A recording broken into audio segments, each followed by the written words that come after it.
ஒரு கிராமத்தில் ரவி என்ற சிறுவன் வாழ்ந்து வந்தான். அவனுடைய குடும்பம் மிகவும் ஏழ்மையாக இருந்தது.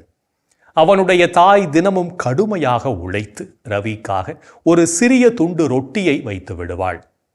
ஒரு நாள் ரவி பள்ளிக்கு செல்லும் வழியில் பசியால் வாடும் ஒரு வயதான மனிதரை பார்த்தான். அந்த மனிதன் தனக்கு உணவு தருமாறு கேட்டான். ரவிக்கு ஒரு நொடி தயக்கம் ஏற்பட்டது. இந்த ரொட்டி எனக்கு மட்டும்தான் இருக்கிறது என்று நினைத்தான்.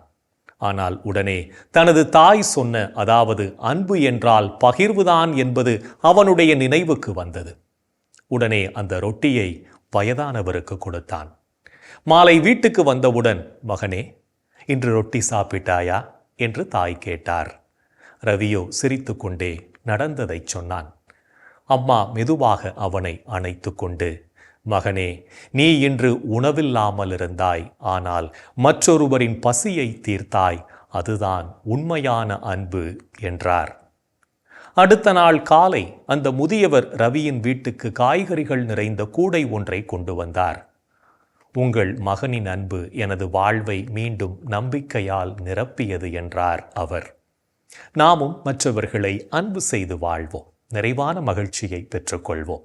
இன்றைய தினத்தை எடுத்துக்கொள்வோம். இந்த நாள் முழுவதும் நாம் அன்பின் மதிப்பை உணர்ந்து வாழ்ந்தோமா என்று யோசித்து பார்ப்போம். மேலும் இந்த நாளில் நமது செயல்பாடுகள் எப்படிப்பட்டதாக இருந்தது என்று நம்மையே நாம் கேட்டு பார்ப்போம்.